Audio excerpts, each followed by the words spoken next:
Bonjour, je m'appelle Stéphanie Decamp, je suis maîtresse de conférences en littérature hispano-américaine à Nanterre, à l'université Paris-Nanterre. Bon, alors bonjour Stéphanie de Kant. On se connaît à peu près, je dirais pas depuis la maternelle, mais à peu près. Et donc, ça me fait vraiment plaisir de faire cet entretien avec toi. Alors, pour commencer, même si c'est des choses que je sais par cœur, mais il faut bien que tu nous dises quel est le titre de ta thèse, en quelle année tu l'as soutenue, dans quelle université, sous la direction de qui? Bien, alors ma thèse s'intitule Horizon d'attente et stratégie d'écriture dans le Chili de la transition à la démocratie. J'ai assorti ce titre de parenthèse où je précise les trois auteurs que j'aborde principalement dans le corpus, qui sont Diamela Eltit, Gonzalo Contreras et Alberto Fuguet. Cette thèse, je l'ai faite sous la direction de Claude Fed à l'Université de Paris 3 et je l'ai soutenue en 2000. Eh bien, alors avant de démarrer, entrer dans le contenu de ta thèse, ton parcours, etc., je voudrais savoir 2 choses. La première, pourquoi l'espagnol? Et la deuxième, pourquoi l'enseignement? Ah, alors, pourquoi l'espagnol?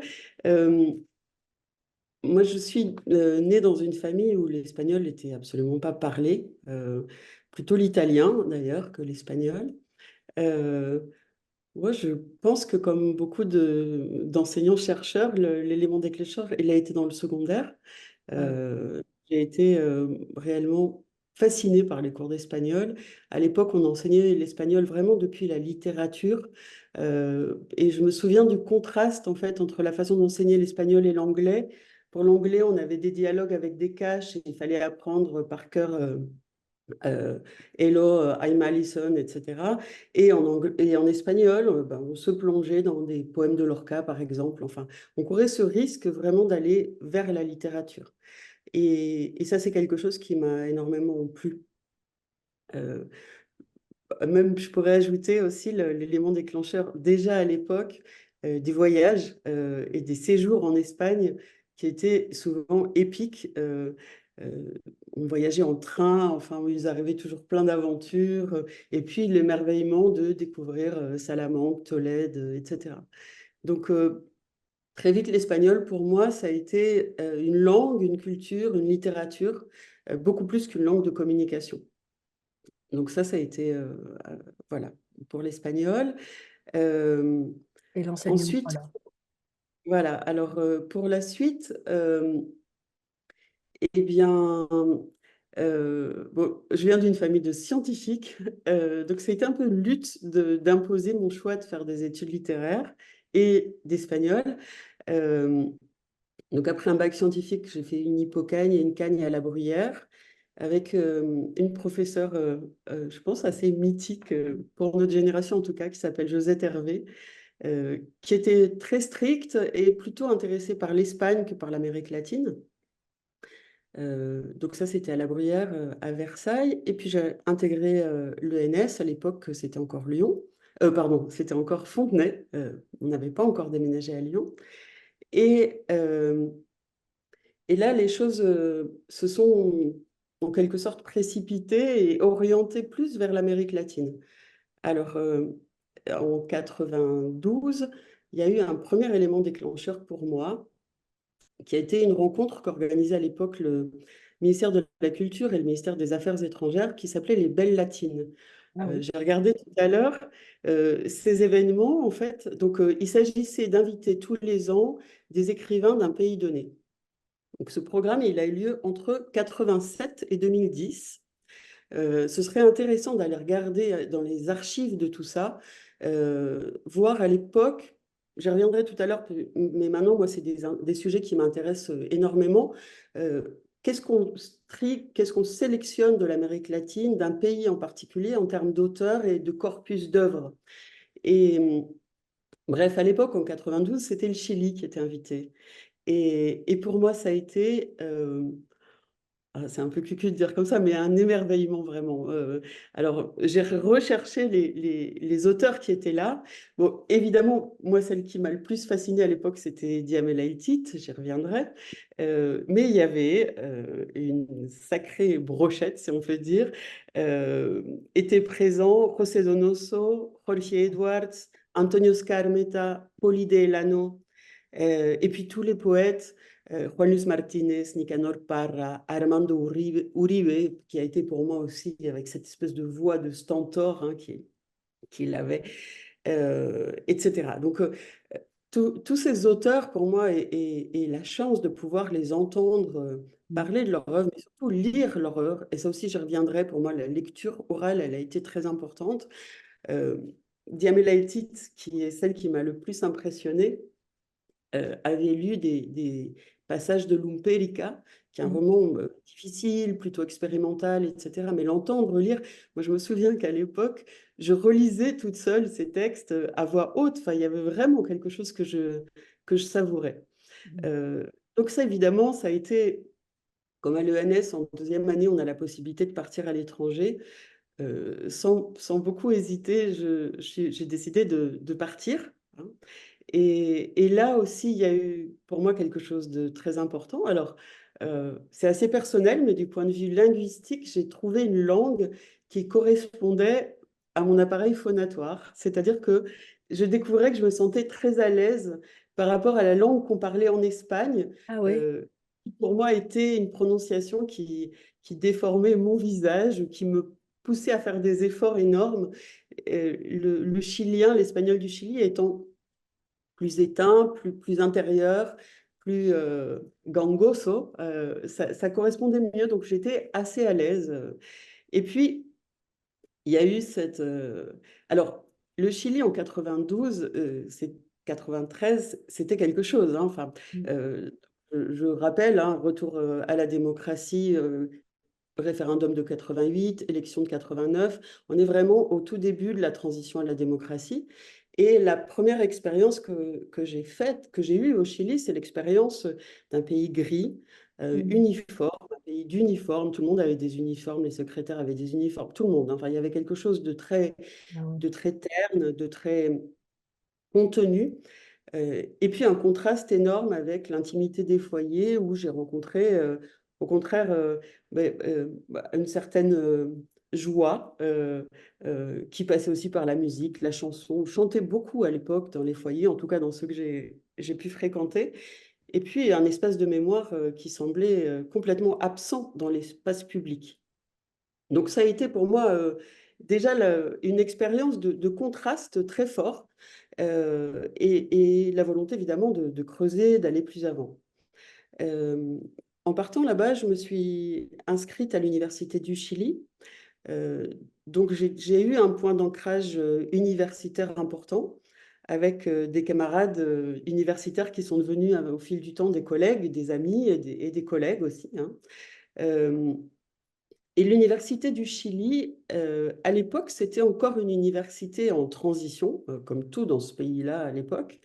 Et j'avais des profs à la fac qui étaient des diacres, qui étaient des militaires, des femmes de militaires. Enfin, on voyait encore toute la trace de la dictature, mais aussi déjà des profs qui revenaient de l'exil et donc des États-Unis, énormément des États-Unis et de France. Donc, j'ai retrouvé des professeurs qui avaient été enseignants à la Sorbonne, Ah oui. etc. Et puis aussi des gens qui venaient des États-Unis, enfin, qui rentraient d'un séjour très prolongé aux États-Unis avec toute une richesse critique euh, énorme. Donc, c'était déjà les études culturelles, Mm. donc, qui en France n'étaient quasiment pas présentes, enfin, en tout cas dans mon petit espace qui avait été de formation Hippocagne, Cagne, première année de NS, évidemment, on ne parlait pas à l'époque de critique culturelle. De même, les études de genre étaient très présentes à l'Université du Chili. Donc tout de suite, moi, ça m'a ouvert à toute une série de cadres interprétatifs d'une grande richesse qui sortaient du carcan, si on peut dire, The Net, qui est très utile, très structurant, etc., mais qui, voilà, Donc ça m'a donné une grande liberté, plus le plaisir de fréquenter des séminaires, parce que donc j'étais en L4, ce qui n'existe pas, mais au Chili, la licence se fait en 4 ans. Donc la dernière année, année dans laquelle j'étais inscrite, correspondait en fait à l'année de maîtrise, hein, Oui, enfin aujourd'hui Master 1. ouais. Voilà. Donc, il y avait à l'Université du Chili un professeur qui s'appelait Leonida Morales, qui donnait un séminaire sur Diamel Haïti. Donc pour moi, c'était du pain béni, parce que j'avais décidé au cours de ce séjour de faire des recherches sur Diamel Haïti. C'était un sujet assez classique. Ça s'intitulait, si je me souviens bien, La représentation du corps dans l'œuvre de Diamel Haïti. Mm. Euh, donc une lecture plutôt structuraliste, hein, lors de la représentation, etc. Mais j'ai eu la chance de la rencontrer, de la fréquenter. Alors ça, c'est l'autre rapport de mon séjour au Chili qui m'a fait sortir un peu des cadres, c'est que je l'ai rencontrée, mais j'ai rencontré aussi ses compagnes, ses camarades, on va dire, féministes, Mm. donc avec toute une conscience politique déjà très incarnée. Les poètes aussi qu'elle fréquentait, alors il y avait Nadia Prado et Eugenia Brito, la philosophe Olga Grau, il y avait Marisol Vera qui dirige encore les éditions Quarto Propio, éditions féministes une des premières maisons d'édition indépendantes au Chili, hein, je crois que c'est 86, la date de la fondation, en pleine dictature. Donc des Mm. femmes qui étaient très militantes. Il y avait Elvira Hernandez. Alors, je salue en plus le fait que cette poète a reçu là le prix national de littérature. C'est la deuxième femme poète Mm. après Gabriela Mistral à recevoir ce prix national de poésie. Donc voilà, il y avait tout ce cercle que j'ai pu fréquenter. Et quoi d'autre? Oui, les librairies à l'époque étaient des lieux importants. Mm. C'est là que j'ai rencontré par exemple Sergio Parra, qui est devenu par la suite directeur d'une librairie qui s'appelle Metales Pesados, très importante, suite à quoi il a créé une maison d'édition. Hein, donc j'étais vraiment au plus près, beaucoup plus qu'en France, où j'étais plus cantonnée à l'université, Oui. au plus près de cette sociabilité littéraire qui m'a fait prendre conscience aussi du fait qu'une œuvre, c'est pas qu'un auteur, mais c'est tout un entramado, hein, tout un tissu de relations politiques, culturelles, éditoriales, etc. Donc, c'est tout ce tissu hein, que j'ai pu appréhender au plus près. Au Chili, il y a une pratique que moi j'adore qui s'appelle el lanzamiento des libros, hein. Mm. Donc c'est plus qu'une simple signature, c'est trois, quatre personnes qui présentent le livre, l'auteur qui lit le livre, etc. Un cocktail après, des rencontres. Donc j'ai énormément profité de tout ça pendant cette année. Il était très difficile de De rentrer rentrer. après.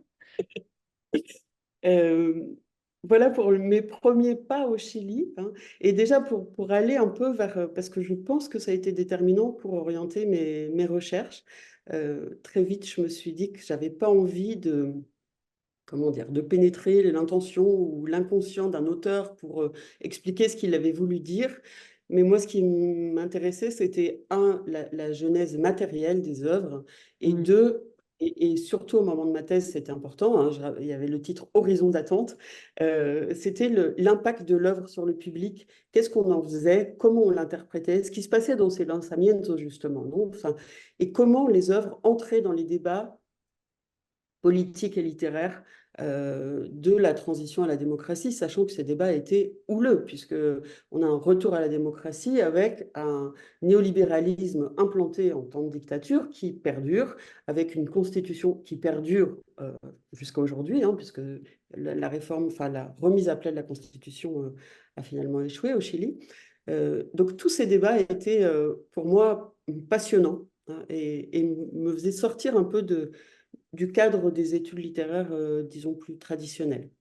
Ouais, donc là, Voilà. c'est une mutation, quoi, une espèce de métamorphose en la formation à la française, académique, nanana, à une espèce d'environnement, le texte comme émanation, comme prolongement, tout ça, quoi. D'accord. Voilà, ouais. Hein, Après, Claude Fell aussi, je reparlerai, a été déterminant parce qu'il a perçu que j'avais cette appétence, ce goût de sortir un peu du cadre interprétatif traditionnel. Ouais. Donc, il m'avait passé très discrètement Jaws, et donc cette notion d'horizon d'attente, elle a été très importante pour moi.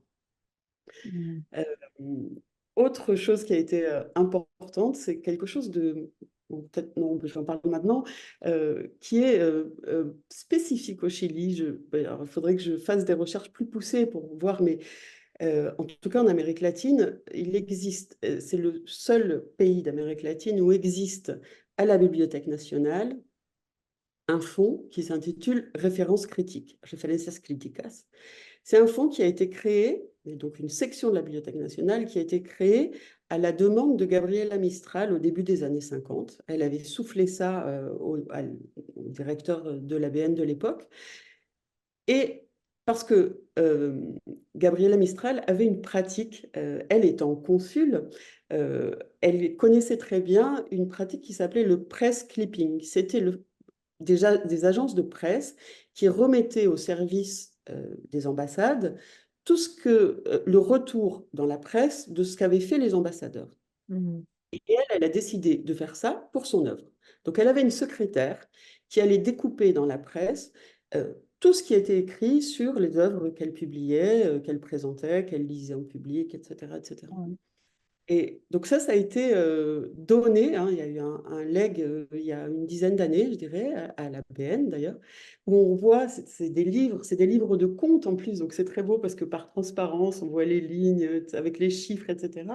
Et où étaient collés, colle, papier, ciseaux, hein, Mm. toutes ces coupures.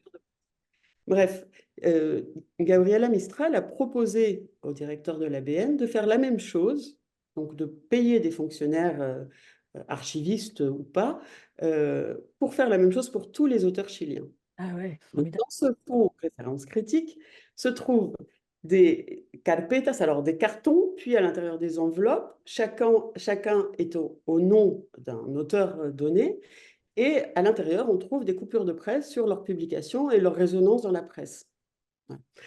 Donc, moi qui suis un peu copuchenta, enfin, j'aime bien ce côté croustillant des effets, des polémiques, des réceptions, etc. Pour moi, c'est devenu un terrain de jeu extraordinaire que j'ai utilisé pour ma thèse, mais que j'ai utilisé aussi après pour des recherches, en particulier sur la réception de la littérature écrite par des femmes dans les années 50. Mais ça, peut-être que j'y reviendrai. Voilà, donc ça aussi, ça m'a un peu décloisonné, hein, parce que finalement, je me retrouvais enfin, rapidement, j'ai eu envie de comparer en fait l'effet des œuvres, alors dans la presse, hein, ce qui était plutôt original, et donc qui me faisait sortir d'une démarche plus traditionnelle, qui est normalement celle qu'on a, qui est de comparer notre lecture personnelle d'une œuvre avec des lectures de pairs, si on peut dire, c'est-à-dire de critiques littéraires qui sont rompues plus ou moins aux mêmes outils d'analyse. Dans la presse, c'est évidemment pas le même type de critique. Donc c'est ce travail de va-et-vient entre une divulgation souvent orientée, un peu catégorique quelquefois, pas très fondamentale théoriquement, hein. Donc ça, avec ma lecture, avec des outils de lecture, et un cadre interprétatif plus traditionnel. C'était un peu ça la mue aussi, hein, dans la gestation d'une autre façon d'aborder la littérature. Et alors, ça a donné quoi en DEA? Parce qu'après, bon, quand tu as fini par Oui, te résigner à rentrer, vraiment, oui. t'es rentré, et là, tu as fait quoi? Alors, en DEA,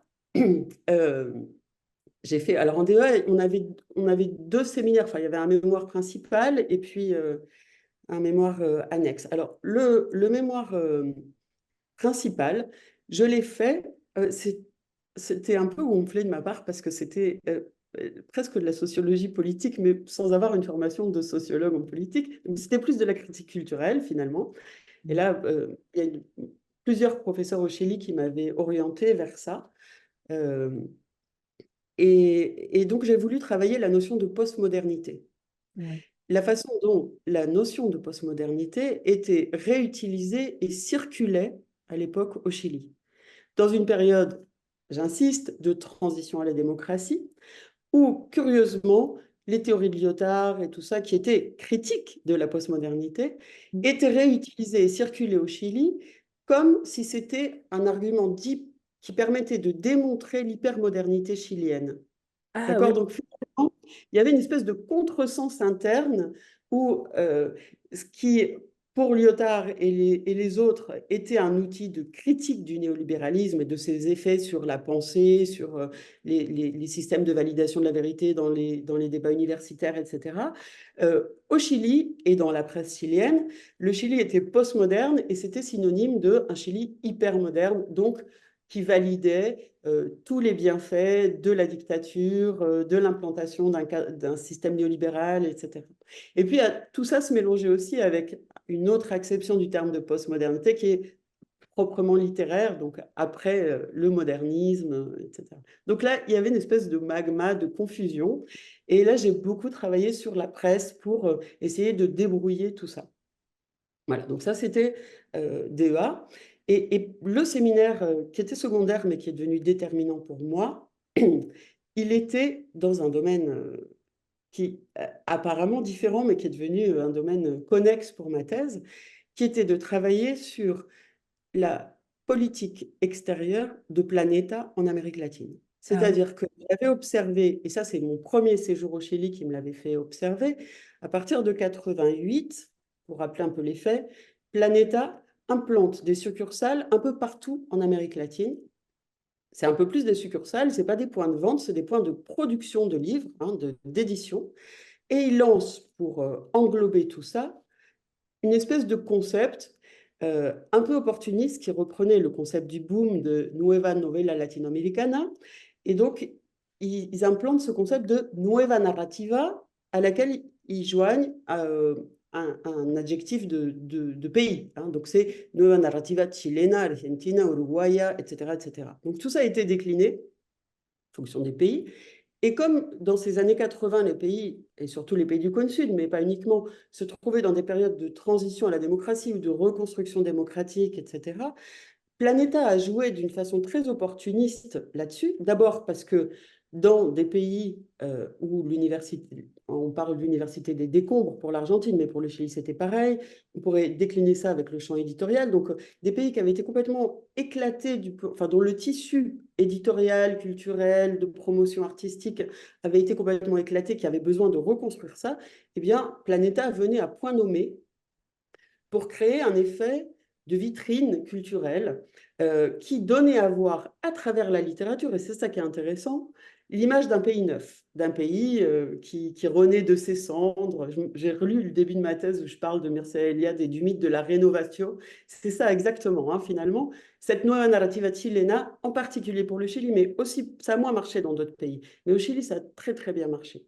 Hein, donc, on avait des auteurs qui faisaient vitrine hein, et qui présentaient le Chili neuf, avec tous les désastres que ça peut créer en termes de lecture, parce qu'on finissait par lire ces romans comme si c'était presque du journalisme ou au mieux du témoignage, Bien joué, ça. avec toute une série de confusions, où on plaquait l'auteur sur le narrateur, où on ne voyait plus toute la dimension critique que pouvaient avoir ces romans. Par exemple, si on plaque l'auteur sur le narrateur et qu'on fait grand vent d'une pseudo-pensée de l'auteur, mais finalement, la finesse du système narratif avec les effets d'ironie, etc., on ne les perçoit plus. Donc tout était pris au pied de la lettre et était monté, on dirait aujourd'hui, pour faire du buzz. Donc finalement, ça créait des débats, des polémiques, des tensions, des auteurs étaient jetés, enfin, cloués au pilori, d'autres jetés aux oubliettes, d'autres portés au nu, etc. Donc tout ça, ça m'a fasciné. Et donc pour revenir à mon DEA, parce que ça, c'est plutôt le travail de la thèse, pour revenir au DEA, ce que j'ai fait, c'est que j'ai bénéficié d'une bourse. Et alors là, ça a été un grand plaisir de futur latino-américaniste, c'est que eh bien, j'ai pu voyager dans la plupart de ces pays. Donc, je suis allée à l'époque Cuba, c'est un séjour de 6 mois.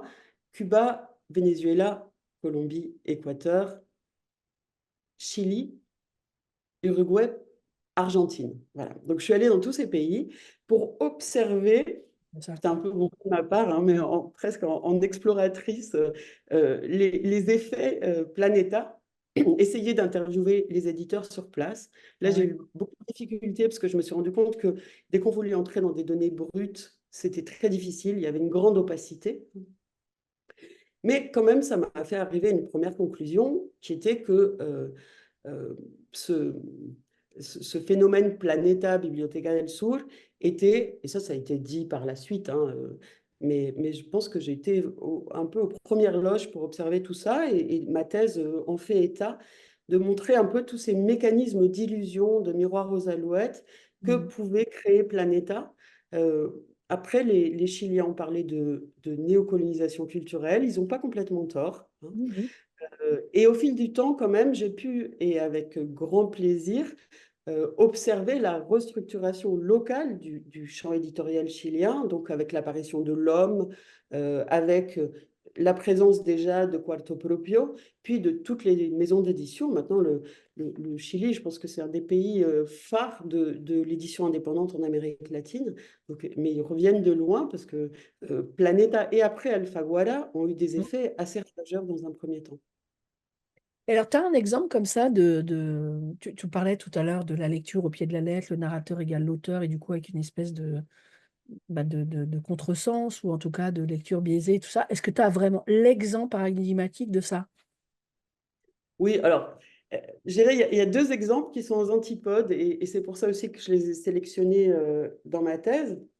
Alors, peut-être, je vais, parce qu'on parlait d'éléments déclencheurs, hein, donc, de ma thèse. Donc, l'élément déclencheur, c'est ça, c'est cette collection donc, dans un pays gris, avec des vitrines plutôt précaires, des vitrines de librairie, hein, plutôt précaires.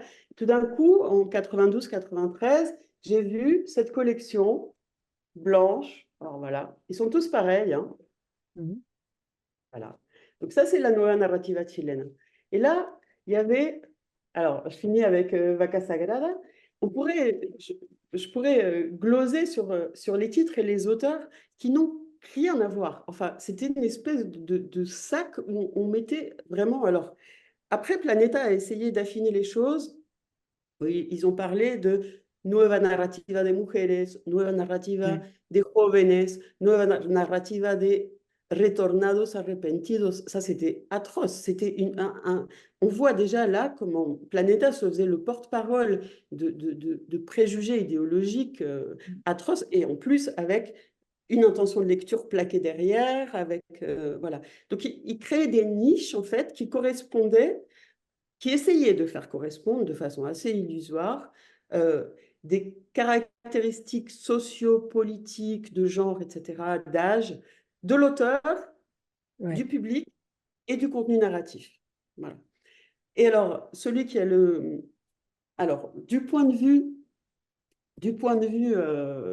on va dire, collectif, hein, cette nueva narrativa chilena, alors dans le Mercurio, ça donnait ça. À l'époque, on faisait des photocopies, hein, donc je vous ai ressorti mes vieilles photocopies.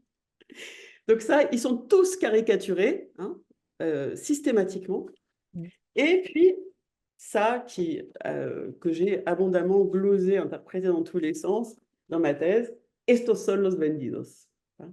Donc là aussi, on voit disons, la teneur des débats idéologiques, hein. Évidemment, le vendu, c'est la vente commerciale. Alors, j'ai utilisé Bourdieu, bien évidemment, hein, sur l'économie à l'envers, le prestige symbolique et le prestige et la vente, le succès économique.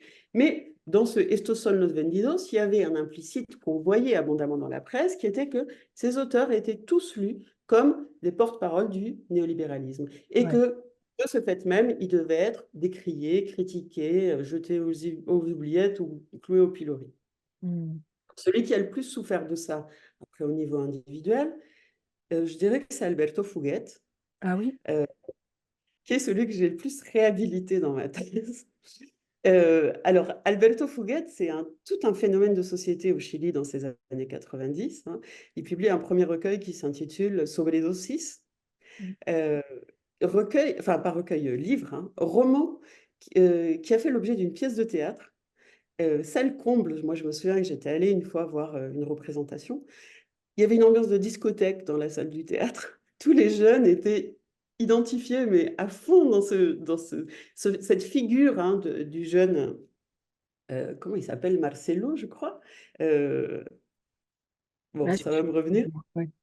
Donc, le protagoniste, hein, qui est un jeune homme adolescent, disons entre l'adolescent et le jeune homme, qui rentre des États-Unis après son exil et qui découvre un Chili un peu gris, mais qui découvre que dans les quartiers hauts de la ville, on fait la fête, c'est presque les États-Unis. Voilà.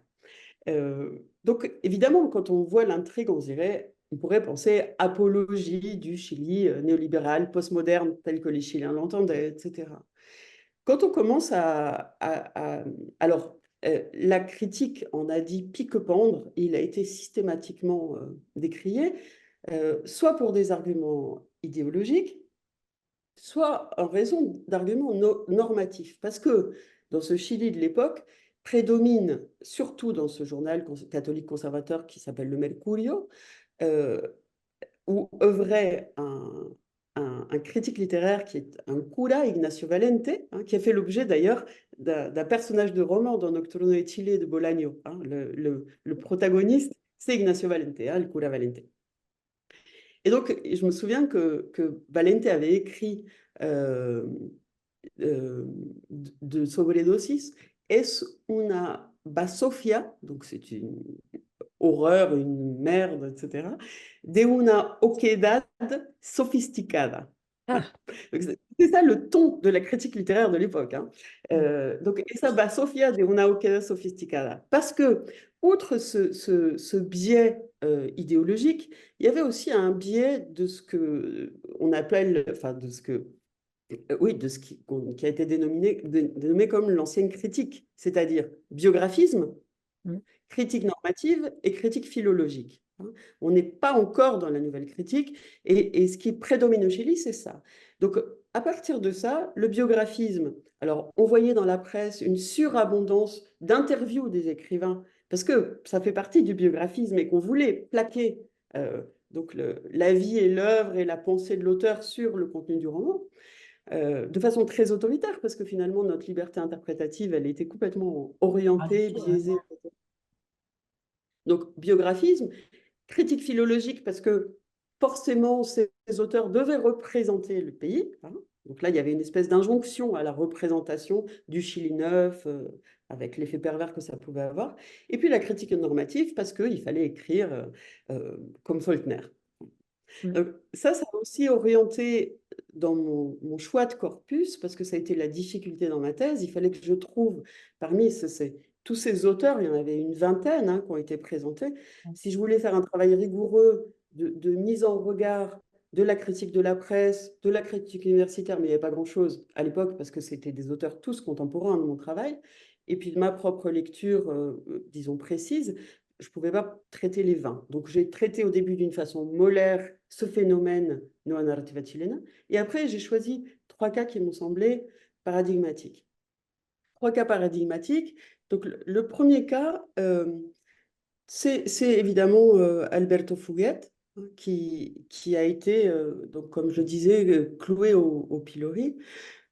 Le deuxième cas, je le prendrais comme intermédiaire. C'était finalement peut-être le moins intéressant. Enfin, c'est Gonzalo Contreras. Mm. Gonzalo Contreras écrit encore, il écrit moins, mais il écrit encore, à la Faulkner. Mm. Donc, pour les critiques littéraires du Mercurio et des journaux les plus conservateurs, c'était le paradigme du grand écrivain chilien. Ouais. Il a écrit un premier roman qui était particulièrement intéressant, qui s'intitule La Ciudad Anterior, et qui avait l'intérêt de doser savamment la critique de la société chilienne actuelle, euh, tout un travail de mémoire et de réflexion sur le passé dictatorial, et tout ça écrit dans une langue très folklore. Donc vraiment, c'était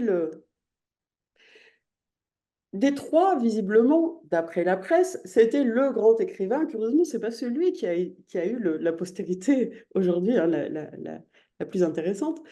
Et le troisième cas paradigmatique, donc aux antipodes, c'était Diamel Altit, alors, Ah, que je connaissais bien. c'est ta J'avais lu chouchoute, celle-là. Alors, plus que ma chouchoute, en fait, elle représente une forme d'écriture. Si Valente disait de Fuguet, Basofia de una oquedad sofisticada, el titre, c'était la novela críptica. Ah, Et, et donc, avec en plus toute la misogynie de ce curé critico, hein, el curi critico, on disait Bolaño, euh, c'était oui, l'emblème même de tous ces ravages, de ce féminisme états-unien, de cette littérature cryptique, postmoderne, etc., qui correspondait en fait à ce que une autre critique qui pour moi a été très importante, j'en ai pas parlé encore, c'est Nelly Richard. Nelly Richard, c'est une Française qui faisait ses études à la Sorbonne, qui a rencontré un Chilien qui a décidé de partir au Chili avant le coup d'État, hein. Elle a vécu les années de l'unité populaire de façon très, très forte et pleine d'enthousiasme. Et puis elle est restée au Chili, elle a vécu toutes les années de dictature au Chili, et elle a été à l'origine de la théorisation de ce qu'on a appelé la néo-avant-garde chilienne et d'un concept qu'elle a créé, forgé, qui est celui de escena de avanzada. mm, Dans cette escena d'avanzada participaient des écrivains qui aujourd'hui sont assez célèbres, notamment Raúl Zurita, mais aussi des plasticiens, Eugenio Didborn par exemple. Elle était plutôt spécialisée dans la critique d'art plastique, hein, la critique d'art, mais dans ce groupe, et en particulier dans un groupe qu'on appelait le CADA, Creativo de Acciones de Arte, figurait Diamela Eltit, avec un projet d'écriture d'un art qui soit réfractaire à toute récupération du discours dictatorial. Donc, d'où ce travail sur la langue aussi en mm, profondeur, hein, pour éviter ce que précisément la presse a fait avec la majorité de la Nueva Narrativa Chilena, qui était une lecture de l'ordre de la glose, qui plaquait des agendas politiques sur une lecture assez ramplona, basique des romans. Donc, évidemment, elle s'éloignait d'un cadre réaliste, elle s'éloignait aussi d'une écriture normative bien à la pulida, hein, et bon, pour aller vers quelque chose de beaucoup plus travaillé, qui repousse les limites du langage, qui travaille sur les aspérités de la langue, etc. Donc, ça, pour la critique de l'époque, c'était illisible. Et mm, par conséquent, ça n'entrait pas dans le débat public. Donc on en avait un, Fouguette, qui était complètement glosé et cloué au pilori parce que, soi-disant, représentait le néolibéralisme dans ses pires effets. L'autre était Diamel El-Tit illisible, et celui du milieu correspondait à la politique tranquille, plutôt dans la continuité de la dictature, mais avec des allures de démocratie. ouais, franchement. Mm. Dur sur la transition à la démocratique, mais à la démocratie, mais bon, je ne suis pas la seule à avoir par la suite critiqué les limites de cette transition, hein, qui n'était qu'une transition. Voilà. Donc, comment j'ai fait pour aborder tout ça? Voilà. Parce que la principale difficulté de ma thèse, c'était de trouver une sorte de dispositif qui me permette de réunir un peu toutes ces intentions, toutes ces informations que j'avais eues, qui, j'insiste, étaient des informations pas uniquement livresques, mais des informations d'observation du terrain, hein. Et là, ma thèse que j'ai faite en 3 ans et demi, 4 ans, je l'ai faite avec un contrat, à l'époque on appelait ça AMN, qui me permettait de concentrer mes cours sur un semestre. Donc pendant 4 ans, je passais 6 mois en France où j'enseignais à l'université de Lyon, j'avais un poste à Lyon, et je partais 6 mois au Chili pour faire un travail de terrain. Et ça, je reviendrai dans les conseils aux doctorants, aux futurs doctorants. Le travail de terrain, il est fondamental parce qu'on apprend des choses qu'on n'apprend pas autrement. Enfin, il y a des choses qui infusent. La pensée, elle évolue de façon beaucoup plus lente, peut-être, mais elle évolue, elle s'ancre de façon profonde, à mon avis, parce que on a un retour direct des choses. Néanmoins, alors, la difficulté, à l'époque, elle était double. D'abord, et ça, j'étais aux premières loges pour voir les difficultés et la contradiction de ma démarche, euh, c'est que j'avais un co-directeur au Chili, qui s'appelle Nelson Osorio, qui est un homme qui a été très important pour l'étude des avant-gardes, hein. Il avait fait au Venezuela, à l'époque il était en exil, dans cette collection Biblioteca Ayacucho, qui est magnifique, une anthologie des manifestes d'avant-garde. Et c'était un homme qui a une lecture marxiste traditionnelle de la littérature. Et alors pour lui, ce que je faisais, c'était n'importe quoi. Il ne comprenait pas que je veuille travailler sur ces auteurs qui pour lui étaient mineurs, parce que d'abord, idéologiquement, d'après lui, ils étaient méprisables, et littérairement aussi. Mmh. Donc cet homme m'a fait lire, je crois, à peu près toute la critique marxiste dans toutes les langues. J'ai lu en italien, j'ai lu dans... Il essaie de me convaincre, disons, de mon erreur de choix, doublement de choix de corpus et de choix d'axe d'analyse. Fort heureusement, j'avais en France Claude Fell qui comprenait, euh, sans trop voir bien pourquoi, parce que moi-même, je n'étais pas très claire dans ce que je voulais faire, hein, mais qui comprenait en tout cas que j'avais un désir de comparer ma lecture avec d'autres lectures, mais pas forcément des lectures académiques. Mmh. Ça, il avait perçu. Et c'est là, donc, Jaus, il m'a parlé du tournant du lecteur, etc. Donc, ça m'a un peu décomplexé et orienté, surtout dans ma démarche. Là, il y a eu un geste de confiance qui a été très important. Et ça aussi, conseil aux doctorants, il faut solliciter chez le directeur ce geste de confiance. Même si ça passe par du conflit, je crois que c'est important finalement. C'est le rôle aussi du directeur, parce que c'est là que germent les projets les plus originaux, hein. Sinon, on reproduit le même, quoi. Donc ça, vraiment, j'en suis très reconnaissante à Claude Fell. Euh, et à partir de là, il m'a fallu créer une sorte de dispositif. Oui. Donc ce dispositif, il a été modelé par mes travaux préalables. D'abord, je me suis rendu compte que qu'il y avait un travail de contexte, mais de contexte éditorial. Et là, Bourdieu, le champ littéraire, c'était incontournable pour moi.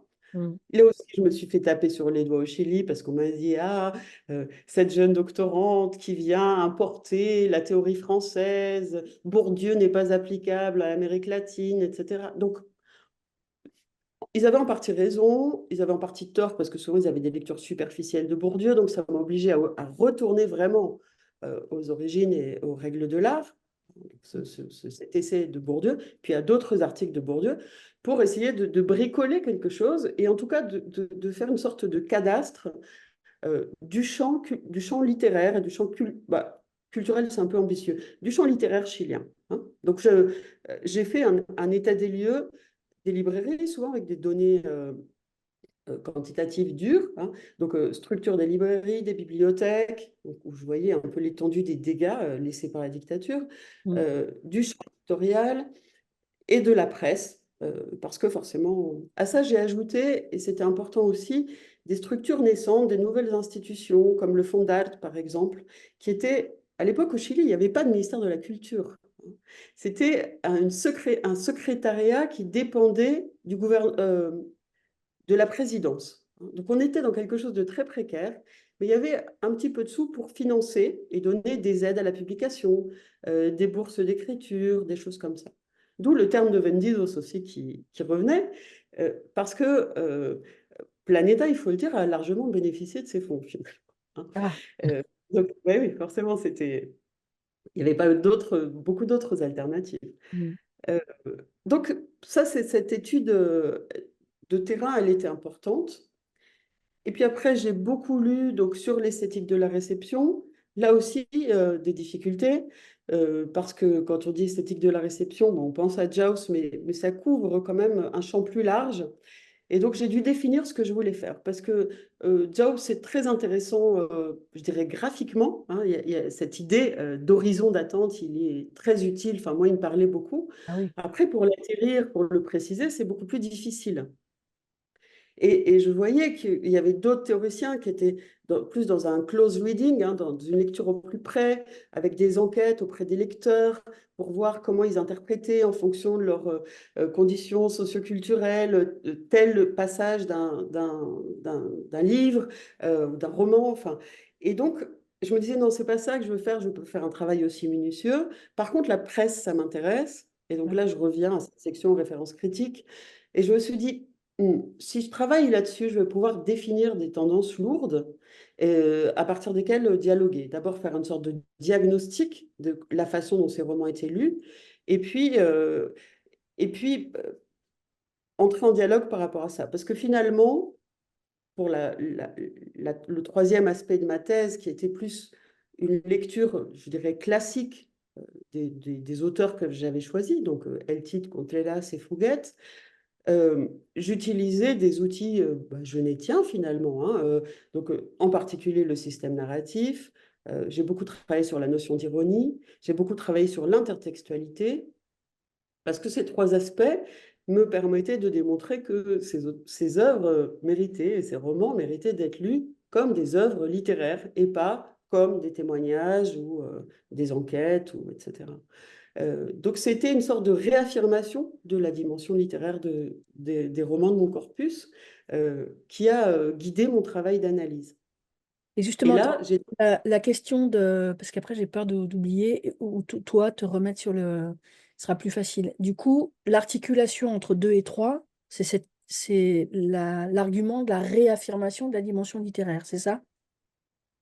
Oui, mais oui.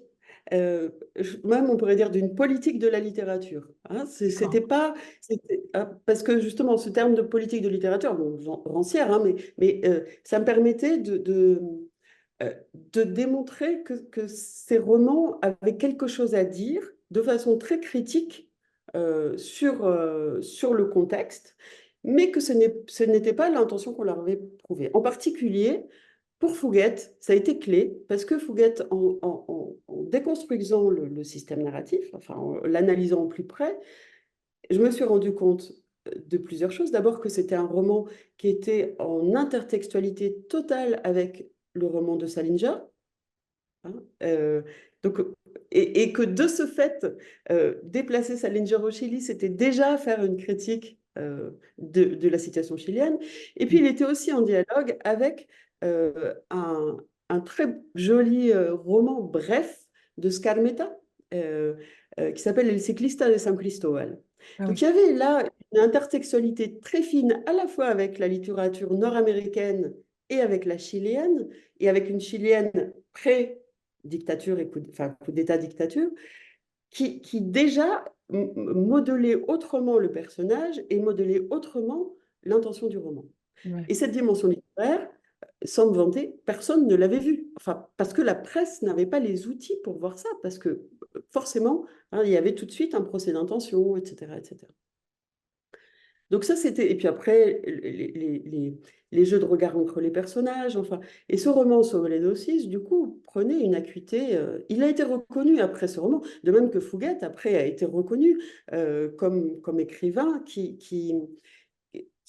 joue de sa position paratopique. Après, je me suis amusée à travailler à partir de cette notion. Ouais. Euh, Parce qu'il était vraiment du fait de sa biographie, mais au-delà des références culturelles, etc., entre deux systèmes de références littéraires, disons, hein, nationales, enfin, états-uniennes et chiliennes. Et ça, c'est sa marque de fabrique, et c'est depuis là qu'il a des choses intéressantes à nous dire, mais qui sont évidemment pas de vanter les gloires du néolibéralisme international. Bien Voilà. sûr. Et rétrospectivement, alors, ce corpus, qu'est-ce que tu penses il était important parce qu'il débloquait des choses, il affirmait la littéralité, nanana, ou tu dis non, décidément, ce sont trois grands romans au-delà de la question du contexte? Parce que tu as pris un peu de distance, tu vois. Moi, par exemple, par rapport à mon corpus de thèse, l'œuvre complète de Garcia Marquez, je peux dire, bon, bah voilà, ce tel et tel roman, c'est des romans qui ont été importants pour déclencher un certain nombre de mécanismes, de prise de conscience, de questions de représentation, etc. Mais enfin, en soi, c'est pas des très, très grands romans, quoi. Bon, toi, qu'en est-il avec ton corpus? Alors, déjà, moi, je dirais que j'ai envie de tout faire sauf de reproduire le geste de Valente. C'est-à-dire que Ah, pour moi, mon rôle d'universitaire et de critique, ce n'est pas de créer du canon. Enfin, en tout cas, c'est pas ça qui m'intéresse. mm, Euh, donc, ce serait un peu contradictoire avec ma démarche que de dire finalement c'était des grands écrivains. Donc, je crois que ce qui m'intéresse plus, c'est l'écart qui a pu avoir entre différents types de lecture, en fait. Donc de faire un peu exploser ça et de pointer du doigt euh, un phénomène qui est très important et qui fait maintenant l'objet de mes recherches, qui est l'importance de la médiation éditoriale. Oui, C'est-à-dire bien sûr. que, Mm. la- disons, la thèse que j'en ressortirais de ce travail de thèse, euh, c'est ça. Alors, c'est d'abord ce que j'avais appelé les blocages interprétatifs. Hein. Comment ces blocages interprétatifs sont liés à une conjoncture, sont liés quelquefois à une médiation éditoriale ratée. Mm. Ça arrive. Oui. Euh, donc mais mon idée, alors je ne dis pas qu'on peut lire un texte dans tous les sens et que toutes les interprétations se valent, mais il me semble qu'il y a quelquefois des points de blocage interprétatif et que notre rôle, ou mon rôle en tout cas, tel que je le conçois, c'est de débloquer ces points de blocage, hein, Mm. donc, en élargissant la perspective, en abordant autrement, etc. Donc c'est un peu ça que, disons, que je ferai ressortir. Et puis, oui, l'autre aspect important de mon travail, c'est ça, c'est de créer un dispositif qui me permette d'aborder la médiation éditoriale. Et ça, c'est quelque chose qui nourrit encore mes recherches aujourd'hui. Euh, je peux en parler peut-être rapidement. C'est-à-dire Attends, qu'après mais ce je voudrais quand travail... même creuser. Ouais. Je voudrais quand même creuser parce que tu es une critique littéraire, mais de temps en temps, tu n'es qu'une lectrice. Enfin, j'espère. Alors, moi, j'ai du Ouais. mal parfois à dissocier les deux. Et du coup, quand je lis, la notion de plaisir est difficile parce que je me dis, ah tiens, les modalités de la narration, parce que ceci, cela, bref, une espèce de déformation professionnelle.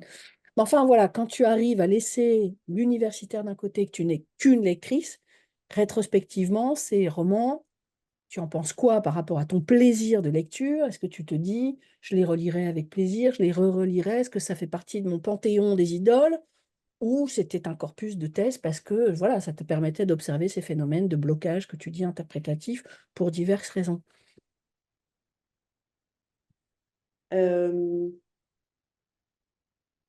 après ça, euh, après ça, je me suis beaucoup intéressée à la littérature écrite par des femmes. Donc, ça te donne un peu une réponse à mes questions. Mm. Je pense que Diamela Hitit, j'ai toujours un certain plaisir à y retourner. Euh, Mais ça, c'est de la nostalgie. oui, oui, oui, il y a quelque chose de l'ordre de la nostalgie. Ça ne veut pas dire que c'est une autrice pour les cagneuses post-adolescentes, hein, mais au contraire. Mais en tout cas, parce que c'est ce que j'étais quand j'ai commencé à la lire. Euh, Contreras, je pense que, bon, si, en fait, ce serait intéressant parce que j'avoue que j'ai un peu perdu le fil après. Euh, je pense que ça fait une quinzaine d'années. Ma thèse, c'était en 2000, hein, donc ça fait 24 ans. Euh, et, et je pense que ça fait une dizaine d'années que j'ai pas trop suivi où en est, où en sont les publications de Diamel Eltit, de Contreras et de Fouguet, pour Ouais. être honnête, hein. Mm. Je me suis intéressée à d'autres auteurs. Après, très rapidement, Bolaño, par exemple, est venu prendre le relais parce que Bolaño faisait de la littérature de tout ce que j'avais travaillé dans ma thèse, donc c'était assez fascinant. Surtout Nocturno et Chile, pour moi, c'était un régal de travailler ce roman parce que j'y voyais, y compris incarnés par des personnages de fiction, les acteurs de ma thèse, quoi. Donc ça, c'était assez savoureux. Euh, Si tu devais en conseiller un roman de ces trois auteurs pour quelqu'un qui ne connaîtrait pas la littérature chilienne, en disant là, vraiment, celui-là, je te le conseille, ce serait lequel? euh, bon, Lumpérica. Enfin, moi, je crois que quand même, Lumpérica, D'accord. c'est une grande aventure de lecture. Et après, de Fouguet, Sauver les aussi, je trouve encore que c'est un roman qui est quelque chose de très singulier, qui n'a pas été perçu, mais euh, encore une fois, oui, cette présence de Salinger, enfin, il y a un mélange de jeunesse débauchée de jeunes adultes débauchés et encore quelque chose de très enfantin. Donc, il y a dans tous ces personnages, cette galerie de personnages, il y a quelque chose qui fait beaucoup réfléchir en fait sur le passage à la vie adulte et tout ce que ça implique. C'est un roman de formation en fait, Sauver les Saucisses. Mhm. Je crois d'ailleurs, je me souviens pas bien, mais je pense que dans ma thèse, c'était aussi quelque chose que je mettais en lumière pour essayer de retourner un peu plus vers le littéraire, quoi. Et alors bon, t'avais commencé comme ça, mais parle-nous de tes conclusions, en fait, voilà, ton cheminement, je suppose qu'il n'y avait pas de quatrième partie dans ta Non, thèse. non. Donc, vu la façon dont tu as ordonnancé les choses, etc., pour aboutir à ta troisième partie, pour faire voilà, réhabiliter la littérature, à quelle conclusion es-tu arrivé alors? Mm. Alors déjà, je préciserai que réhabiliter la littérature, c'était pas comme ça Non, bien sûr. dans le vide. Non, non, mais c'est important. C'est que ça m'a aussi obligée à aller dans les débats littéraires de l'époque et Mm. en particulier dans le système de hiérarchisation générationnelle qui est très présent au Chili, qui a été mis en place par un critique qui s'appelle Sedomil Goik, euh, qui crée un système un peu à la Ortega y Gasset de recambio générationnel tous les 15 ans, si je me souviens bien. Voilà. Et là, il y avait un débat très intéressant qui était que Goik défendait l'idée d'une relève générationnelle presque automatique, c'est-à-dire que tous les 15 ans, il y a une nouvelle génération. Et face à ça, les marxistes disaient non, la génération, c'est le contexte littéraire. Donc on Ah, avait, c'est le contexte politique, pardon, hein. ah, oui, Donc oui. il y a la génération de la dictature, il y a la génération de populaire, il y a la génération etc., etc. Et, et donc là, déjà, il y avait deux approches différentes de la littérature. Une approche intralittéraire où on disait, voilà, comme si on était dans un monde idéal, hein, d'idées, enfin, très platonicien. Et puis, il y avait une démarche plus aristotélicienne, marxiste, etc., qui disait non, la génération, elle est modelée par son contexte. Et ça crée des débats acharnés, souvent au Chili. Et ça disait beaucoup de la situation politique aussi. Il y avait un besoin quand même de remettre du contexte, mais du contexte, disons, de la victime, des victimes de la dictature, hein, de ceux qui ont été censurés, etc. Et donc là, je me suis plongée là-dedans, dans cette génération. Il y avait je me souviens, on parlait de génération del Roneo, hein. Mm. Le Roneo, c'est la Ronéotypie, c'est la génération de ceux qui ont continué à écrire pendant la dictature et qui faisaient circuler leurs livres en photocopie, presque sous le manteau, etc. Et ces auteurs, mais il y en a une que tu connais bien qui a beaucoup parlé de ça. Comment elle s'appelle cette autrice C'est qui a Piava? défendu Tia Piava? Barro, voilà, par exemple, hein. Mais disons, du côté des poètes, il y avait la même chose, il y avait Lira, il y avait tout ça. Donc ça, c'était, me semblait-il, important aussi de montrer que la réhabilitation littéraire, c'était aussi réfléchir sur qu'est-ce qu'on nomme littérature, qu'est-ce qu'on nomme génération littéraire, comment on l'aborde, etc. Alors, les conclusions. Euh, Les conclusions, elles sont assez abstraites parce que et c'était la difficulté de la thèse aussi, c'est que finalement, moi je crois que l'apport de ma thèse, si on peut dire les choses comme ça, s'il y a un apport, c'est d'avoir trouvé un dispositif pour aborder la littérature d'une façon un peu décalée.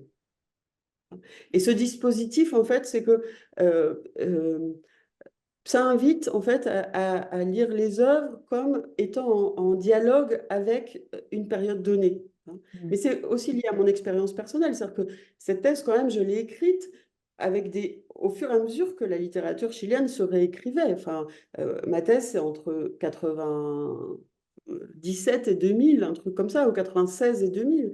Donc, les auteurs que j'aborde, ils ont publié entre les années 88 et 92. C'était très frais tout ça aussi, hein.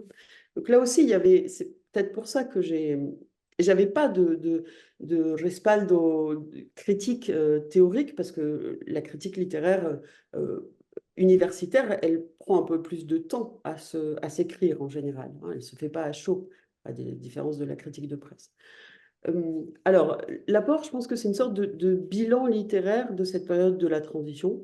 Déjà, ça, on pourrait dire du point de vue des apports philologiques, hein, comment se profile une littérature, comment est promue, alors comment se profile la littérature des années de la transition à la démocratie.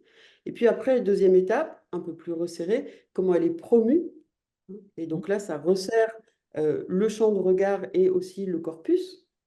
Et puis, euh, et puis après, cette notion de blocage interprétatif et la possibilité de lire autrement. Voilà, je pense que... Et au passage, bah, j'ai fait un état des lieux du champ littéraire chilien, Oui. des débats en cours à l'époque. Voilà. Bon, rétrospectivement, t'en penses quoi de tes conclusions? La jeune chercheuse que tu étais en 2000, tu te dis, bon, j'avais vraiment bien envisagé les choses, ou il y a une certaine naïveté dans la façon de poser le système, ou tu vois, je sais pas. Mm. Euh, Il y avait peut-être une naïveté scientifique. Je me souviens qu'à l'époque, j'avais envie de la cartographie, les chiffres, les données. Alors là, j'étais complètement ingénue, disons, et naïve, parce que, encore une fois, alors, les interviews des écrivains, je me rendais compte que ça, ils me promenaient, enfin, je veux dire, ils faisaient la promotion de leurs œuvres, donc ça a été un grand apprentissage aussi, de voir que finalement, il fallait que j'assume moi ma propre lecture, mais qu'il fallait pas que j'aille demander à un écrivain de m'expliquer comment il fallait que je lise. Donc ça, là, il y avait, bon, ce message, je pense que c'est quelque chose qu'on partage tous, enfin. Donc ça, c'était un aspect important. La naïveté aussi, c'était de vouloir avoir des données, des chiffres, parce que bah, on était en transition à la démocratie, mais il y avait quand même le négoce éditorial, il n'était pas très clair, hein, et pas très transparent. Donc souvent aussi, j'ai rencontré des éditeurs, surtout Planeta et tout, qui voulaient pas me communiquer les chiffres. Enfin, donc là aussi, j'ai vu un peu les limites. Et après, il y a peut-être une certaine naïveté à utiliser de façon comme une invocation, ce horizon d'attente. Euh, Ah, tu crois? Aujourd'hui, bah, disons que moi, ça a été un changement de regard, de perspective. Donc là-dessus, ça a été un grand apport. Ouais. Mais euh, comment atterrissage, comment ancrer cette notion d'horizon d'attente, moi, je l'ai fait avec cette analyse de la presse par le biais des références critiques. Mais euh, est-ce que c'est suffisant? Est-ce que c'est ces grands outils d'analyse qui, finalement, si on veut les appliquer complètement pour clarifier les choses, peut-être que je pourrais dire que je suis restée un peu à mi-chemin, mais j'ai engagé une voie et encore une fois, c'est un dispositif qui me semble qui fonctionne assez bien. Voilà. Bon, bah, écoute, Si on on peut... continue à travailler avec ces outils, hein, donc, Oui, oui, oui, c'est pour ça. Oui. alors, tu as évoqué déjà ton directeur, bah, notre directeur, puisque nous avons un directeur commun, et le co-directeur avec son influence politique, idéologique pour faire pression, mais tu as résisté. Est-ce qu'il y a d'autres gens qui ont été importants dans la traversée de ce processus de conception, d'écriture d'une thèse? Et ces gens, d'ailleurs, peuvent être du champ académique ou pas. Alors, j'en parlais à l'instant, la section référence critique, donc ce département qui s'intitule Références críticas de la Bibliothèque nationale, ça a été ma maison pendant de nombreuses années. Euh, C'était un lieu. Je dis c'était parce que beaucoup sont partis à la retraite et que ça a énormément changé. Mais ça a été, déjà pendant la dictature, c'était un lieu de, de liberté de parole. Parce que qui allait observer ce qui se passait à la Bibliothèque nationale? Donc c'était un lieu où se réunissaient des militants communistes, etc. Et il y avait encore cet esprit-là qui était. C'était un lieu de bon vivant. Donc, OK. mais oui, mais c'est important. Euh, des gens très drôles. Et il y avait une ambiance de travail assez chouette.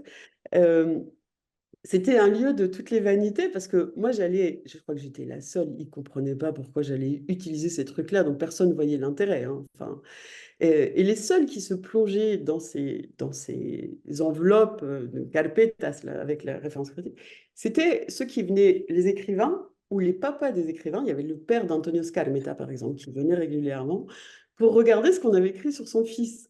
Donc c'était un peu la foire des vanités aussi, parce que... voilà. Donc ce lieu-là, ça a été un lieu très important parce que j'ai pris connaissance, et deux choses qu'on ne voit pas dans la littérature, enfin dans les études littéraires, qui est un peu le- les commérages du milieu. Donc ça m'a permis, et là je fais un clin d'œil au doctorant, je pense qu'il y a des choses qu'on apprend de façon par incidence, hein, mais qui sont pourtant importantes, hein. Importantes. C'est c'est une forme d'approche de la littérature, parce que quand même, moi, jeune française à l'époque, il y avait toute une ambiance culturelle dont il fallait que je prenne conscience petit à petit. Et ça vient pas dans les livres. Euh, donc ça a été un aspect, et des personnes qui ont été très importantes pour moi. Et par la suite, j'y suis retournée beaucoup dans cette section de référence critique, en particulier pour travailler sur la réception des femmes auteurs. Et là aussi, j'ai même, à l'époque, enfin, il y a 5 ou 6 ans, j'ai organisé un séminaire au Chili avec des étudiants de master, et où on travaillait sur un petit roman, un petit essai, pardon, qui s'intitule Siete escritoras chilenas. Là, je suis en train de finir un travail dessus, euh, qui prend le contre-pied, donc cette femme, Maria Carolina Fiel, prend le contre-pied de tout ce que la critique masculine avait écrit sur euh, Maria Luisa Bombal, Gabriela Mistral, etc. Donc dans cet essai critique, 1949 quand même, on voit déjà en germe la naissance d'une critique féministe qui s'appelle pas encore comme ça, hein, euh, et qui a pas forcément les outils du féminisme, mais qui, en revanche, défend une autre politique de lecture. Ouais. Pour prendre la mesure de ça, on est allé piocher dans la section référence critique tout ce qui avait été écrit sur ces femmes auteurs. Donc, qu'est-ce qui a été écrit sur Mistral dans les années 50, qu'est-ce qui a été écrit sur Bombal, etc., etc. Donc ça, c'est très intéressant après de jouer sur le contraste en fait entre deux types de critiques littéraires. Donc, référence critique fondamentale pour moi. Après, il y avait une université qui s'appelle Arcis, qui a fermé depuis, où avaient lieu des séminaires organisés par Nelly Richard, qui s'appelait Seminario Diplomado de Crítica Cultural. Donc là, on était en plein dans la critique culturelle, où il y avait des philosophes, Olga Grau, Willy Thayer, Sergio Pérez, etc., euh, qui étaient assez imposants, et venaient souvent des écrivains, plutôt de cette ambiance de Cada, la avanzada, etc. Donc là, ça me permettait de voir un autre type de littérature. Et puis, mon co-directeur de recherche, Nelson Osorio, lui, avait des séminaires à la USACH, dans un endroit qui s'appelait Centro de Estudios Avanzados, où là, il défendait ses critiques marxistes. Donc, j'ai beaucoup appris sur la critique marxiste. Ça a été utile dans ma formation. Je dirais que c'est ça, surtout, qui m'a accompagnée. Mais j'ai eu la chance, dans ce pays qui était en pleine reconstruction, j'insiste, d'avoir connaissance de différentes écoles critiques qui étaient à couteau tiré. Et moi, comme étrangère, j'ai pu naviguer assez librement, en fait, entre tous ces espaces. Donc ça, c'était très enrichissant. Ouais. Et bon, t'en as évoqué certaines, et puis on voit bien, vu l'ampleur du travail et la dimension novatrice du travail que tu t'étais donné, quelles sont les principales difficultés que tu as rencontrées et quelles sont les solutions que tu as appliquées pour les résoudre? Alors, les difficultés, je les ai un peu évoquées. Il y avait cette illusion de vouloir d'une démarche scientifique avec des données brutes, fiables et tout. Donc là, euh, autre difficulté, ça a été la sélection du corps, enfin, définition mais ça j'en ai parlé, hein, de l'angle d'attaque, du regard. Et puis l'autre difficulté, c'était la définition du corpus, mais ça j'y ai aussi un peu répondu. Finalement, j'ai voulu, encore une fois avec cette intention un peu naïve scientifique, prélever 3 auteurs très différents dans leur écriture, mais aussi dans leur réception, forcément. Ouais. Alors du coup, Voilà. je vais préciser ma question. Souvent, ce qui pose problème aux doctorants, c'est l'écriture. Et donc, je voudrais savoir si toi, tu as eu des problèmes d'écriture et comment tu t'y es prise. Parce que tu sais bien, il y a deux écoles. Soit une thèse, ça se commence par le début, ou alors l'important, c'est d'écrire. Tu peux écrire des bouts de la troisième partie, de la quatrième partie, machin. Au bout d'un moment, tout finira par se recoller. Donc toi, est-ce que tu as eu des difficultés d'écriture et par quel bout tu as pris les choses? Alors, des difficultés d'écriture, j'en ai eu, j'en ai toujours, malheureusement. C'est pour moi un processus assez douloureux, l'écriture, c'est curieux. Enfin bon, c'est comme ça.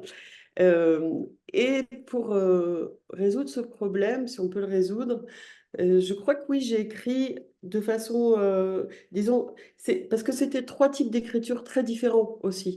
La première, la deuxième et la troisième partie. Il y avait une partie presque sociologique d'état des lieux, de cartographie. Il y avait une partie qui était plus d'interprétation, d'analyse de la critique de presse. Et il y avait une partie qui était plus d'analyse interne aux œuvres avec des outils plus traditionnels de l'analyse littéraire. Donc forcément, c'était des écritures un peu Mm. dissemblables, hein. Mm. Euh, et je crois que j'ai avancé en parallèle sur les trois, si je me souviens bien. Bon. Voilà. T'as Mais été, la première partie, ça me crée un socle quand même aussi. J'avais un cadre, là, c'était important aussi de la poser. est-ce que tu as été une doctorante obsessionnelle au point d'y penser tout le temps, d'en rêver, etc.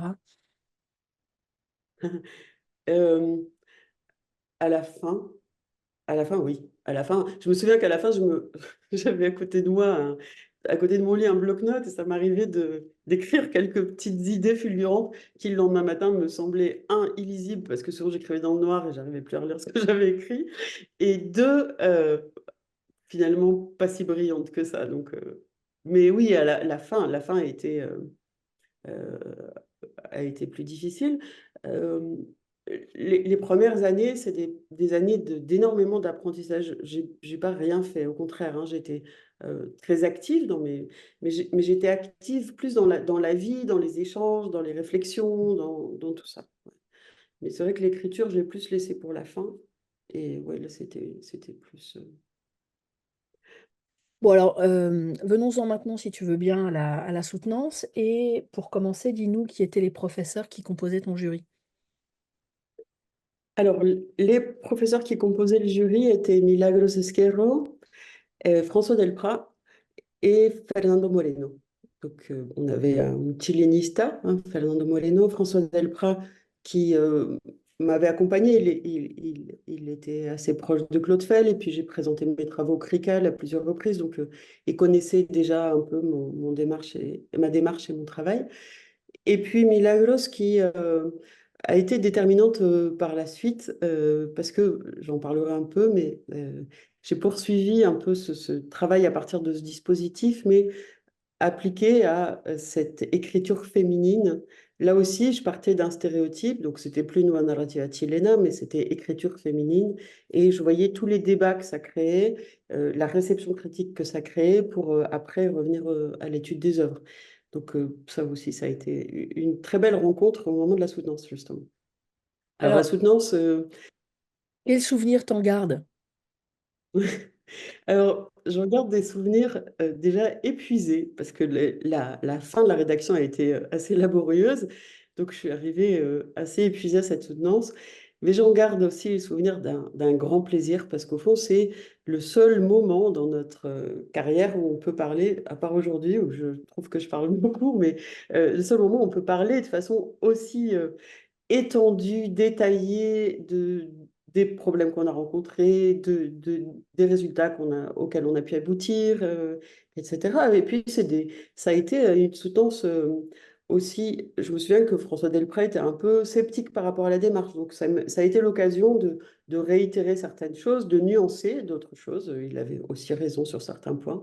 Donc, non, ça a été un très beau moment. Euh, il y avait beaucoup de monde, je me souviens aussi, ça c'était quelque chose de très agréable. Et alors, Voilà. le souvenir que tu en as, c'est une espèce de nébuleuse avec des impressions ou tu as des images vraiment précises?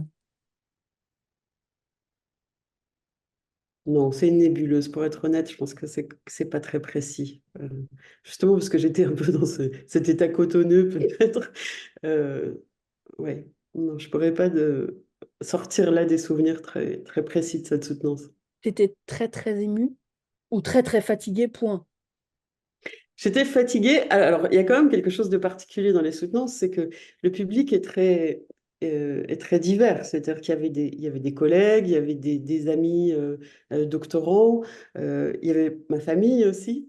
Donc, finalement, ce sujet qui nous a occupés, et ça, je l'ai vu maintenant. je le vois encore maintenant quand je suis membre de jury de soutenance. Hein, souvent, je m'amuse à observer le public. Et le public, il est lié à la thèse d'une façon ou d'une autre, mais de façon très différente. Et l'enjeu aussi, quand on fait l'allocution de soutenance, c'est peut-être aussi un peu de ce... Alors bien sûr, on regarde le jury, et on a le public dans le dos, hein, mais oui, on parle aussi pour tout le monde. Donc, il y a un travail aussi de divulgation de nos travaux. C'est un pré-travail de divulgation. C'est très formateur pour ça, la soutenance, je trouve. Et est-ce que tu te souviens de si tu as versé une petite larme?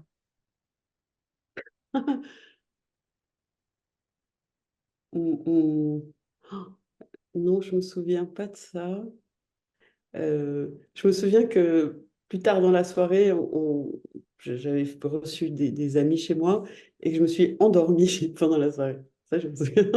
D'accord.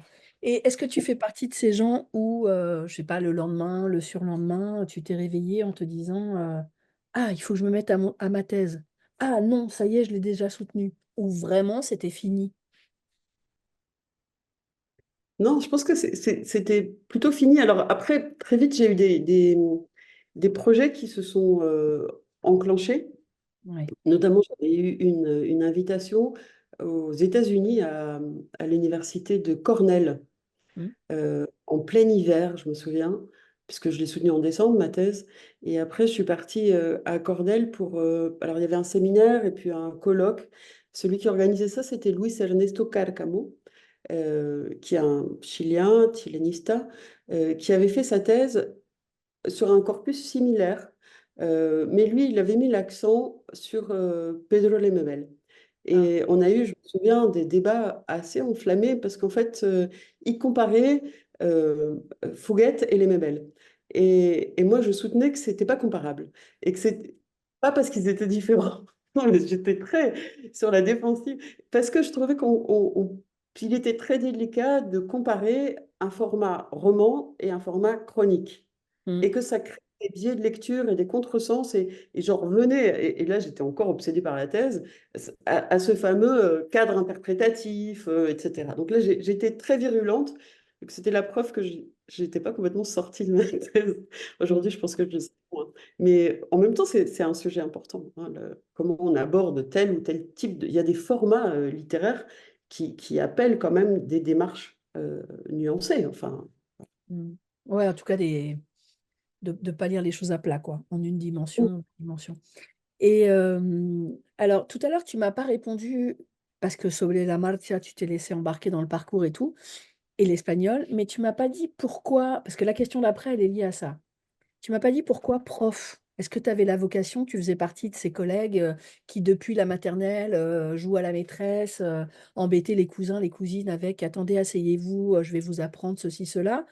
Ou, bah, en fait, c'était le hasard, tu étais en licence et puis tu as été poussé vers et puis les choses se sont faites, malgré toi? Et ta question, elle soulève aussi un constat. Je crois que si on essaye de se souvenir de nos années d'étudiante, on avait une grande chance qui était que l'injonction à la professionnalisation, elle n'était pas aussi présente qu'aujourd'hui. Et moi, j'ai fait des études parce que le sujet m'intéressait. Et j'ai été vraiment, j'ai eu la chance d'avoir voilà, d'avoir été portée par une passion et même auprès de ma famille, quand je devais défendre, je disais, mais pour le si, enfin, parce que c'est ça que j'ai envie de faire. Mais ce que j'avais envie de faire, c'était pas un métier, c'était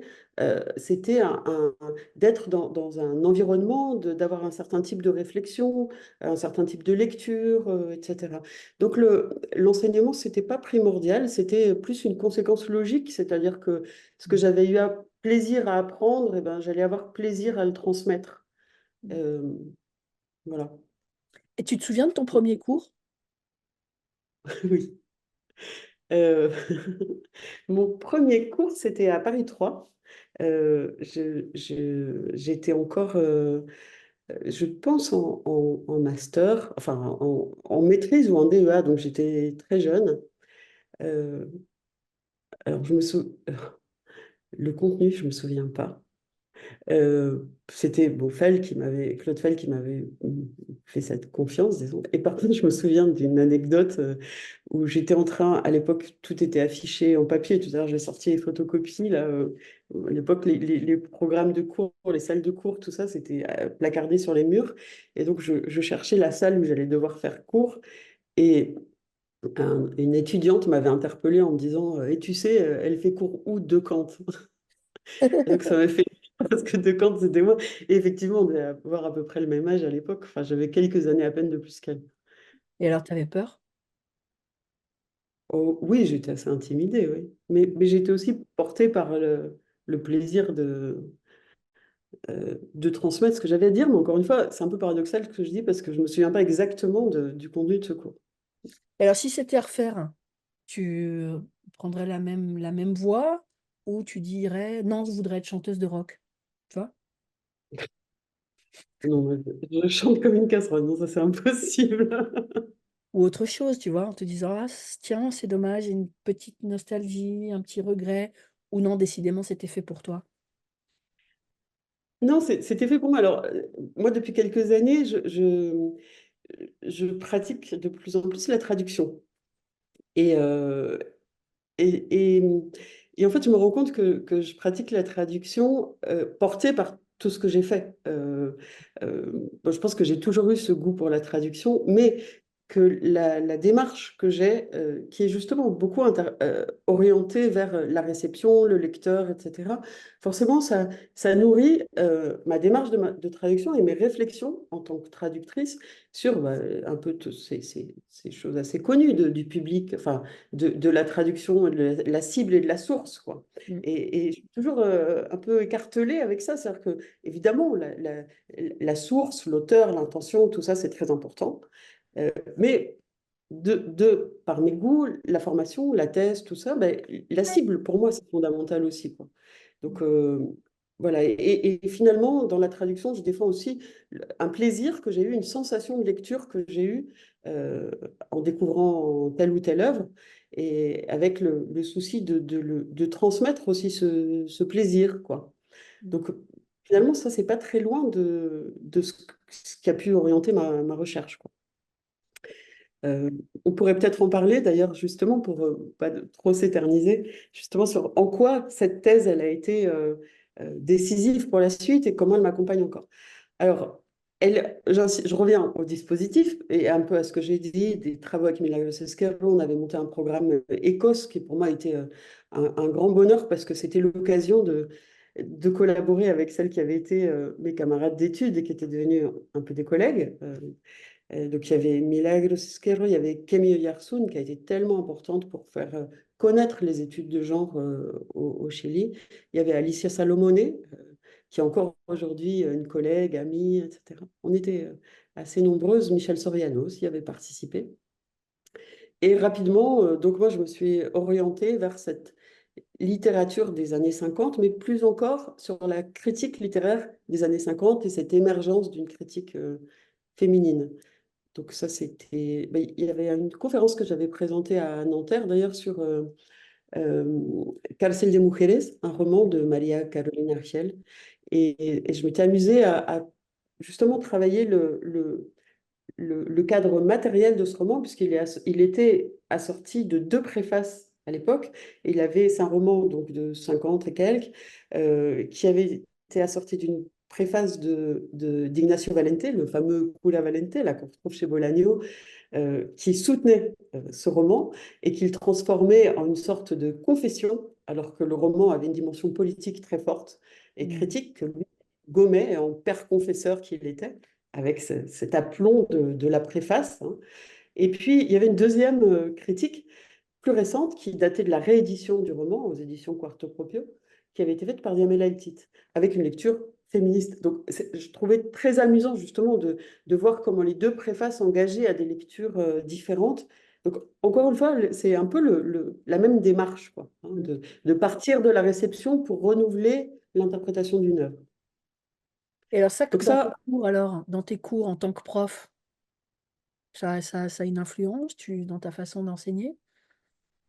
alors, bah, à Nanterre, je donne des cours de littérature, on va dire. Ça dépend des niveaux, hein. Les premières années, c'est une approche plus traditionnelle, plus philologique. Après, plus de lecture, d'interprétation avec le cadre de l'explication de texte et les outils genetiens, etc. Il faut bien qu'ils aient les rudiments. Mais j'ai eu et pendant quelques années un cours qui s'intitule Débat de critique littéraire, Oui. où là, justement, je pouvais ressortir tout ça.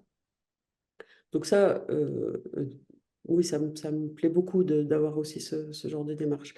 Au Chili, j'avais donné ce séminaire où vraiment on avait mis en pratique et comparé les différentes critiques pour des œuvres données. Euh, oui, alors ça peut sembler un peu vain, c'est pour ça quand on me demande les conclusions, non, si, je pense qu'il y a des choses qui ressortent. Après, on ne peut pas forcément en sortir des lois et des invariants, quoi. Mais là, il y a un lieu qui me plaît, en tout cas, Ouais. qui dit beaucoup de choses, me semble-t-il. Et puis qui donne une forme de liberté aussi par rapport à une analyse surplombante avec la vérité, etc. Voilà. Alors, au domaine de l'enseignement, euh, il y a un autre domaine qui s'est ajouté, donc celui de la traduction, et puis aussi celui d'un champ de recherche que j'ai développé, pas toute seule, on est plusieurs à travailler dans cet axe-là, qu'on a appelé médiation éditoriale. Alors, il y a des théoriciens de la médiation éditoriale, Brigitte Ouvry-Vial, par exemple, a écrit des choses très intéressantes là-dessus.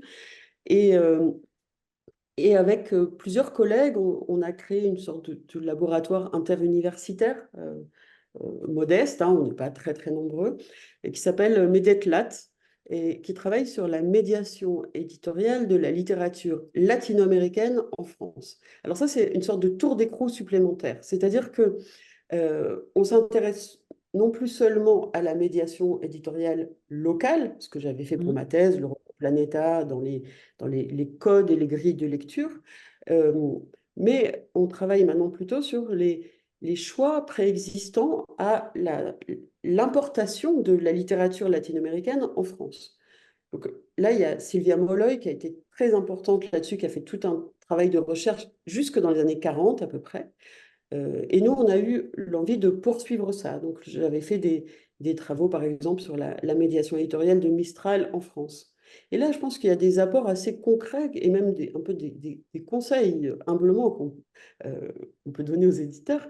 Parce que dans le cas de Mistral, la question qui fait exister à tout ça, c'était pourquoi Mistral, prix Nobel de littérature, est aussi peu connu en France. Mhm. Et je me suis rendu compte qu'il y avait eu des carences, des ratés dans la médiation éditoriale de Mistral. C'est-à-dire qu'en fait, Mistral avait été contacté par des éditeurs euh, un peu à la demande des services diplomatiques chiliens qui la pensaient nobélisable. Et comme pour être nobélisable, il fallait passer par une publication française, à l'époque c'était incontournable, eh bien, les éditeurs français avaient été approchés par les Chiliens. Mhm. Et puis ça, c'était juste avant la guerre, donc tout a pris énormément de retard. Et Mistral, très généreusement et un peu naïvement, avait donné ses droits à 3 maisons d'édition différentes. Donc il y a eu là des conflits entre éditeurs qui se sont réglés à l'amiable entre gentlemen, c'est ce qu'on avait trouvé, c'est ce que j'ai trouvé dans les archives. Donc il y avait Gallimard, il y avait De Noël et Stock, ah, pardon, il y avait Gallimard, Stock et un éditeur suisse aussi de poètes.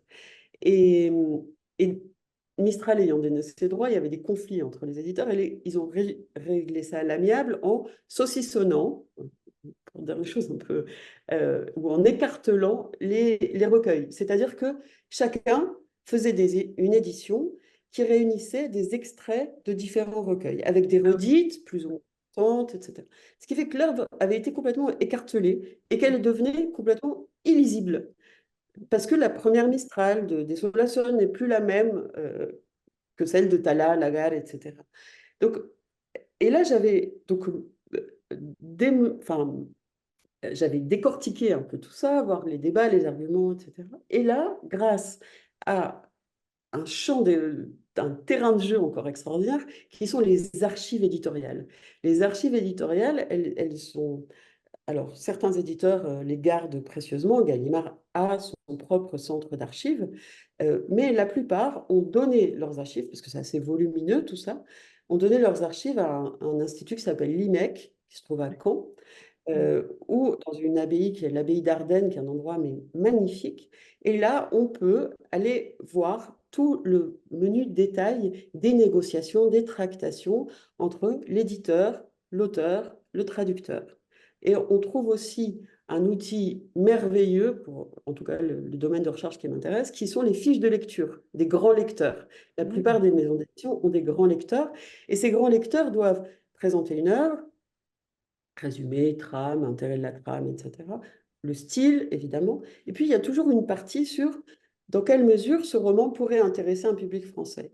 Donc, c'est en fait un horizon d'attente qui est Mhm. formulé par le grand lecteur et qui nous dit beaucoup de l'état d'une société, de l'appétence pour tel ou tel style littéraire ou tel débat littéraire d'une période donnée. Et donc, c'est là-dessus que j'ai travaillé pour Mistral, pour Neruda, j'ai fait quelque chose de similaire. Et je continue parce que ça, bon, voilà, ça me passionne. Ah oui, oui, bah, Euh, c'est passionnant, oui, c'est sûr. Et alors, par exemple, sur Mistral, un exemple amusant, une anecdote amusante de commentaires de grands lecteurs. Tu as ça en stock? pour Quelque chose Mistral. saugrenu ou qui t'a interpellé, de te dire, tiens, c'est rigolo d'avoir envisagé les choses comme ça. Pour Mistral, en fait, les débats, c'était est-ce qu'on veut montrer une latino-américaine et finalement, c'est ce qu'ils ont fait ressortir au moment de la réception du Nobel, hein, Mistral, qui est détentrice des souvenirs du passé et d'un laboratoire de l'avenir, et qui a beaucoup à nous dire, à nous, Européens, qui avons été ravagés par la guerre, par exemple. Ah oui, Donc, d'accord. la Mistral femme, en fait, elle n'est pas aussi importante que la Mistral latino-américaine. Mhm. Et ça, on le voit débat. Non, bon, les procès, ils sont assez savoureux. La façon dont les traducteurs et la traductrice aussi sont souvent passés à la moulinette. Il faut savoir que très souvent, il y a eu beaucoup de femmes traductrices, mais c'était souvent des femmes d'eux et c'était monsieur qui signait. Donc là aussi, il y a tout un champ d'exploration, disons, sur l'importance de ces... Autre point intéressant, c'est que euh, ces traducteurs, à l'époque, années 40, mais jusque dans les années 60-70, c'est des traducteurs qui sont rompus à la traduction d'auteurs espagnols et pas latino-américains. Ça, Mhm. ça va avoir aussi une grosse influence et ça fait que certaines traductions aujourd'hui méritent d'être mises à plat parce que voilà, il y a des codes culturels qui sont pas du tout maîtrisés, pardon, hein, avec des traducteurs qui disent ah là là, comme cette expression est poétique. Et en fait, non, c'est juste du vocabulaire latino-américain, mais qui est pas connu, quoi. Ah oui, ça, il y a tout un corpus là qui mériterait d'être traduit, mais tout ça est cher, compliqué. Oui, oui, bien sûr. Voilà. Et alors après, dans ma pratique, et je finirai peut-être là-dessus, c'est que il y a bah, l'année dernière, euh, j'ai publié aux éditions Gallimard, on m'avait fait une commande de rééditer pour la collection Quarto des œuvres choisies de Pablo Neruda. Et là, pour la première fois, en toute humilité, parce qu'évidemment, Aude Cyrier, la directrice éditoriale, tranchait, décidait, avait un savoir d'éditrice que moi, je n'avais pas. Néanmoins, moi, j'avais ce savoir de réflexion sur la médiation éditoriale. Et dans les 50 œuvres de Neruda, et plus les 30 publiées à titre posthume, faire un choix pour que ça tienne dans un quarto, bah, il y avait un travail de réflexion énorme à mener. Et donc là, je me suis trouvée à me poser cette question de comment faire une médiation éditoriale correcte aujourd'hui de Neruda, quelles œuvres choisir, comment présenter, comment présenter ça au public, puisque dans les quartos, j'ai dû rédiger une préface, une biographie aussi. Donc, tout ça aussi permet d'installer ou de réinstaller ou de faire connaître ou reconnaître un auteur. Et tout ça, donc, choix de sélection, puis après, j'ai fait le choix de faire connaître au public français des œuvres que Neruda avait écrites en collaboration avec des graveurs, des photographes, des peintres. Une qui est inédite en France avec Lorca, par exemple, des dessins de Lorca, un Paloma por dentro, c'est un petit bijou, dessins de Lorca, des poèmes de Neruda. Donc, tout ça, d'autres avec des photos de Celso Larraín, etc. Et ça, forcément, ça venait un peu de cette réflexion de démonumentaliser Neruda, le sortir de son isolement, montrer ce goût pour le travail en collaboration et décloisonner aussi le côté imposant de cette écriture, parce que l'image vient aussi injecter d'autres imaginaires, peut-être faciliter la lecture et tout ça. L'autre choix qui a été crucial, c'est le choix des traducteurs, parce que Neruda, il a été traduit, je crois, il y a eu 17 traducteurs de Neruda en France. Donc, chaque traducteur imprime sa patte, répond à des exigences. Au début, Neruda, il a été fait. Enfin, c'est le Parti communiste qui l'a fait connaître, hein, les éditeurs français réunis, puis Segers. Donc, quand Gallimard reprend ça, il y a une reformulation aussi de l'intérêt de Neruda, sans écarter la dimension politique. Bien sûr, ils vont donner une inflexion un peu différente. Et les traducteurs ont un rôle à jouer, évidemment, là-dedans. Donc, il a fallu que je choisisse des traducteurs. Et dans certains cas, j'arrivais à la conclusion de, pourquoi pas moi, peut-être que dans certains cas, il était pertinent aussi. Quand il y avait trop de révisions ou de corrections à faire, ben, j'ai proposé quelque chose de nouveau, disons. Donc voilà, tout ça, ça me poursuit d'une certaine façon et c'est intéressant de voir comment un travail de thèse, finalement, il finit par avoir des répercussions, y compris dans d'autres domaines que l'enseignement et la recherche. Oui, oui, là, tu as une, entre guillemets, méthodologie ou posture ou je sais pas. Voilà, ouais, Voilà. ouais. Qui mérite toujours d'être réajusté en fonction des auteurs, hein, bien sûr, Ouais, mais ouais. disons qu'il y a quand même une tendance, il y a une inflexion, quelque chose, un C'est ça. goût. Ouais.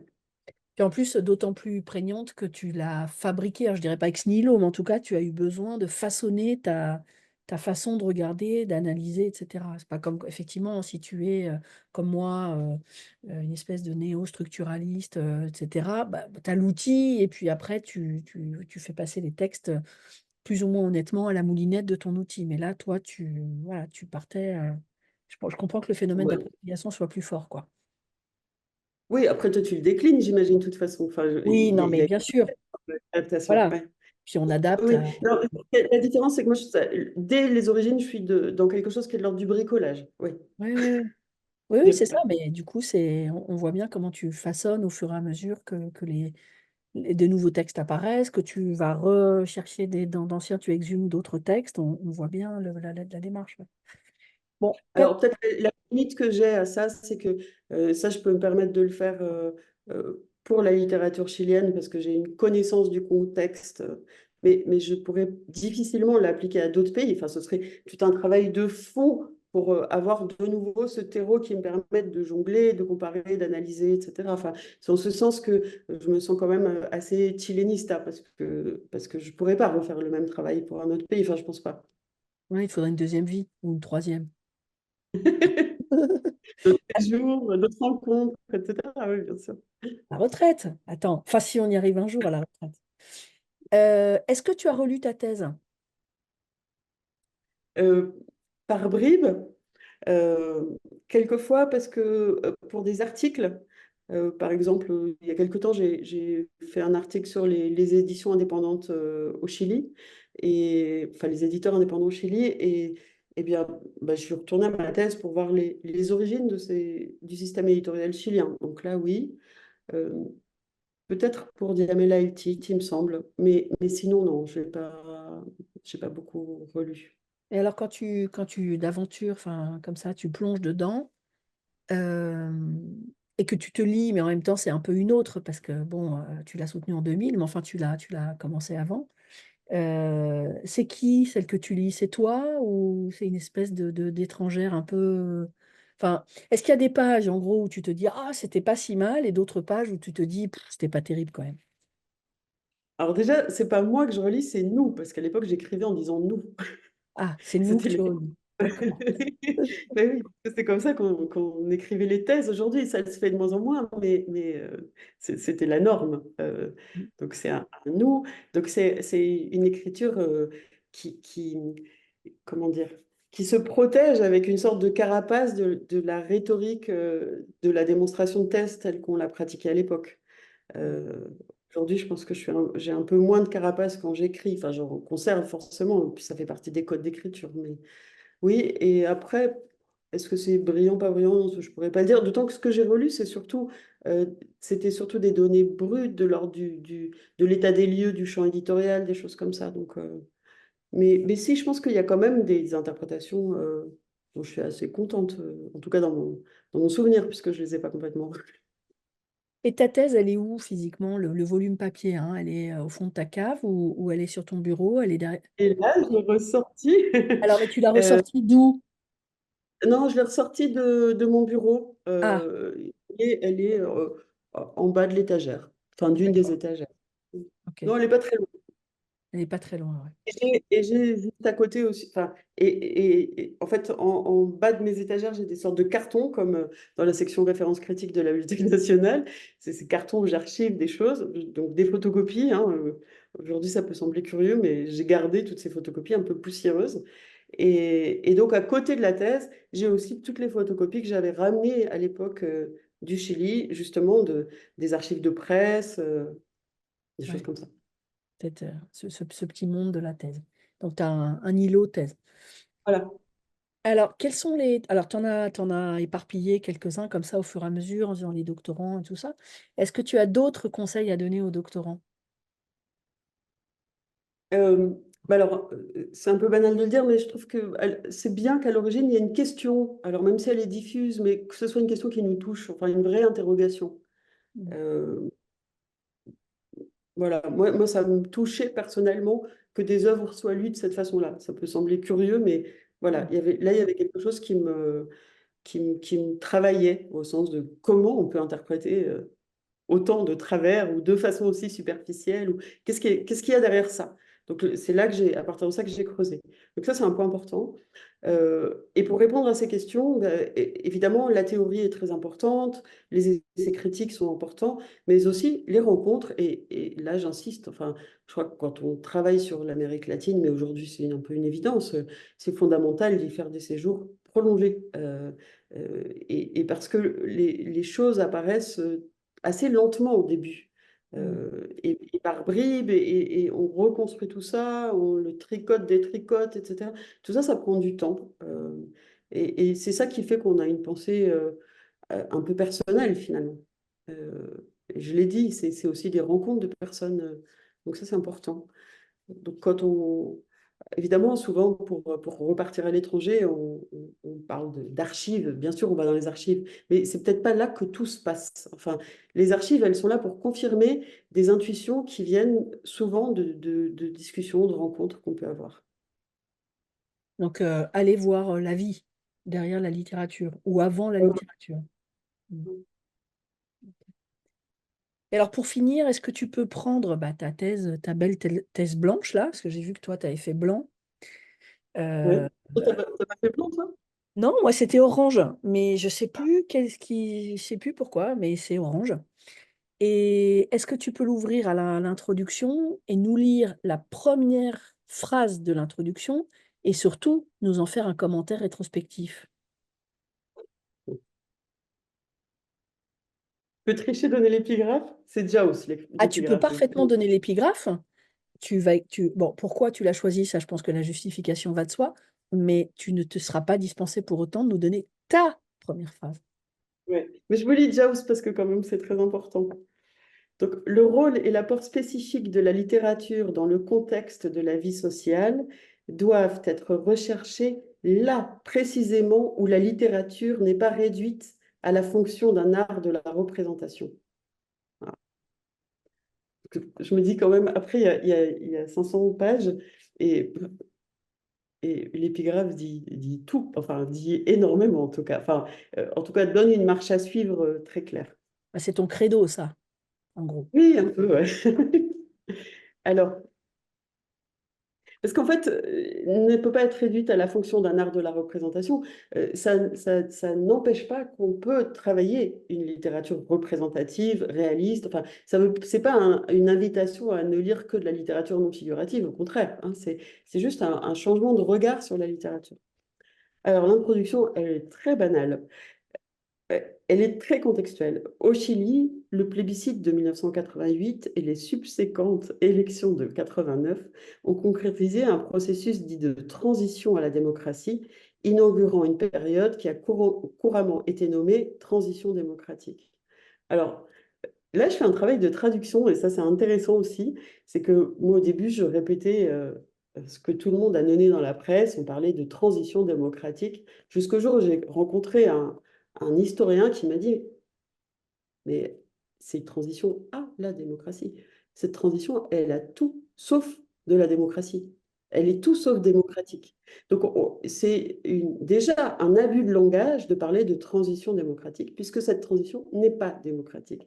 Donc, évidemment, elle repose sur une constitution qui a été élaborée en 80, qui toujours aujourd'hui est en vigueur, etc. Non. Donc, déjà, il y avait un travail de reformulation. Mm. euh, qui naissait en plus, encore une fois, d'une expérience de rencontre, hein. Parce qu'à l'époque, bon, c'est Thomas Moulian qui a beaucoup travaillé ces idées-là, mais quand j'ai commencé la rédaction de ma thèse, Moulian n'avait pas publié ses premiers essais. Donc là, c'était voilà, de l'ordre de l'informel. Euh, et donc, bah, ce qu'on peut en dire, c'est que c'est une approche contextuelle et un intérêt pour un contexte aussi bien particulier, qui Donc était tu, un contexte de transition, ça me plaisait. donc tu regrettes pas d'avoir commencé comme ça. Bah, c'est pas une attaque très littéraire, mais c'est une attaque qui pose un cadre, ouais, Ok. qui était le cadre que j'étais en train sur lequel j'étais en train d'écrire et que j'étais en train de vivre aussi à l'époque, Bon, d'une certaine façon. et ta dernière phrase, alors elle dit quoi? Ah, Tu ça, te la c'était rappelles? pas prévu. Attends, tu te la rappelles ou pas? La dernière phrase? Non. Non. D'accord. Eh ben, parfait, on va la découvrir en même temps que toi.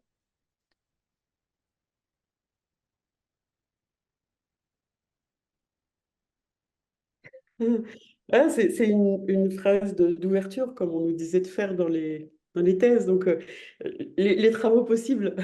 Donc c'était en particulier l'étude de cas de pays comme l'Argentine et l'Uruguay, qui se trouvent également dans des situations de retour à une certaine normalité démocratique, permettra sans doute de déceler constantes et divergences qui éclaireront réciproquement les différents cas. Donc ça, je ne l'ai jamais fait. Et c'est la fameuse deuxième et troisième vie. Voilà. Bon, bah écoute, je te remercie beaucoup Stéphanie pour cet entretien et d'avoir accepté de participer au projet Ma thèse et moi. Merci.